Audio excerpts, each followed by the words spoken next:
Hi, my name is Tuhina Ganguly. I am an assistant professor at the Department of Sociology in Shiv Nadar Institution of Eminence in India. And I'm Hosekari Aditya. I'm a trained neuropsychiatrist. Anna Antic. I am a historian of psychiatry and psy disciplines. My name is David Robertson. I'm a historian of science and medicine. Today I spoke about the history of the effort to forge reliability within the WHO's study on schizophrenia. My name is John McGrath. I'm a psychiatrist from Australia. So tomorrow at the conference, I'll be talking about my work looking at our understanding or misunderstandings about the epidemiology of schizophrenia. I'm Eric Jarvis. I'm a cultural psychiatrist at McGill University. And there I run the Cultural Consultation Service, which is a service that tries to adapt treatments to the needs of migrants and minority groups. My name is Derek Sonfield.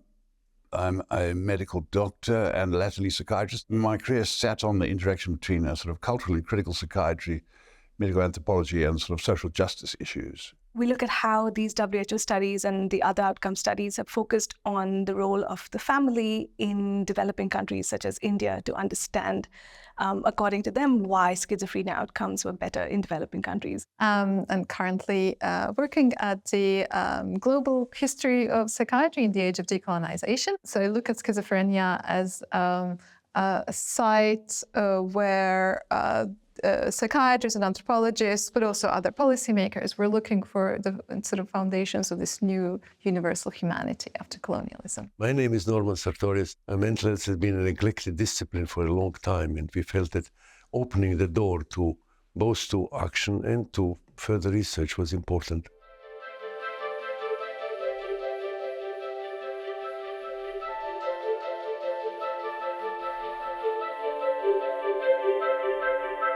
They are foundational. So I'm really inspired by Galileo. And he said, it's very pithy, measure what is measurable, make measurable what is not so. And what the WHO studies did was they built a telescope to allow us to measure the incidence of schizophrenia with the best available telescopes. And they came up with results. And now what's happened since then, we've got better telescopes, bigger telescopes and bigger machines, but we're still not there. So I think those studies laid the foundation for hundreds of years of work, and I'm so grateful for the work that they did. So the WHO studies of schizophrenia I see as really a turning point in the immediate aftermath of World War II. You have in 1948 the foundation of the World Health Organization, but at the same time you have setting up of revamping of national statistics systems in the US and in the UK.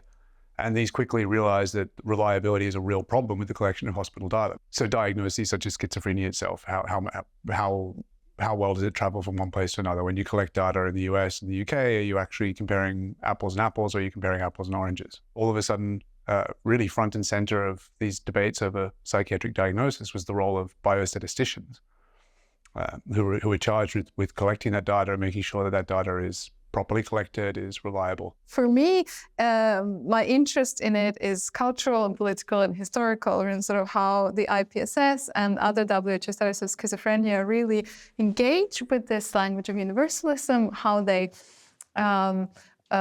attempt to deconstruct some of these sort of colonial hierarchies and colonial evolutionary paradigms, often unsuccessfully, but how they sort of really use the new methodologies and sort of new networks, international networks, to establish the universality of schizophrenia, but also of the mind as a whole. And one of my heroes, Tim Crowe, started to come up with a theory that suggested schizophrenia was an exceptional disorder that affected men and women equally, all countries. I did a systematic review and I found that wasn't the case at all. There's a lot of variation between countries, within countries, and that has allowed us to kindle a whole new wave of hypotheses, and then we can collect new data and explore it.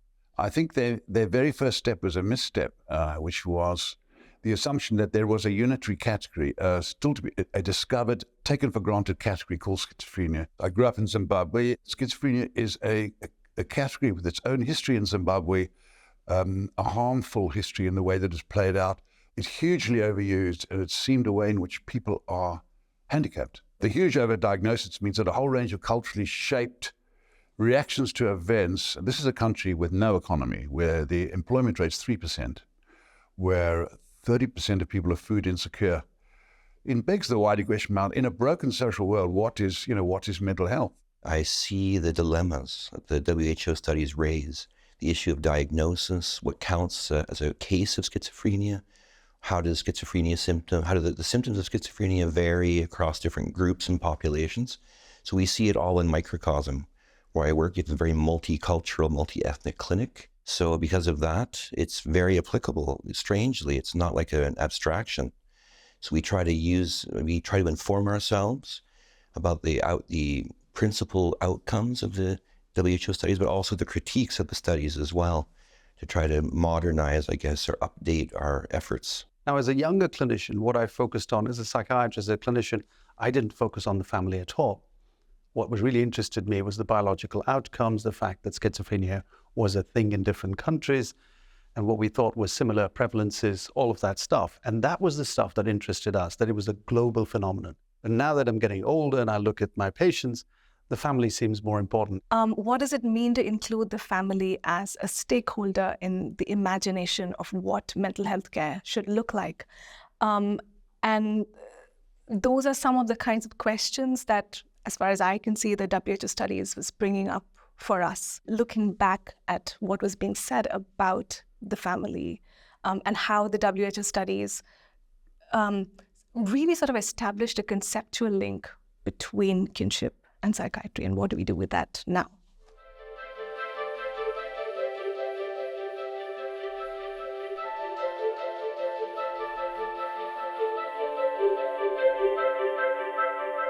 I was very excited to find a group of people who are as interested in the WHO studies of schizophrenia as I was. When you hear different concepts, it allows you to clear away the cobwebs of your jargon, the cobwebs of your perceived notions. And it's been wonderful to hear about a subject that I thought I knew about from different perspectives, and I have learned a lot. The group that has come together will examine again the findings of the studies which WHO started some 50 years ago. One is usually linked to a smaller group of professionals or a particular direction. And here there were people who think differently, people who are historians and people who are sociologists and psychiatrists and anti-psychiatrists. But taking them all together, they give a picture of the topic which we are discussing, which is much more comprehensive and much more balanced than it would be by any single group. And I think that the multidisciplinarity and also the historical dimension to it have been very special. And I'm delighted that I could be here.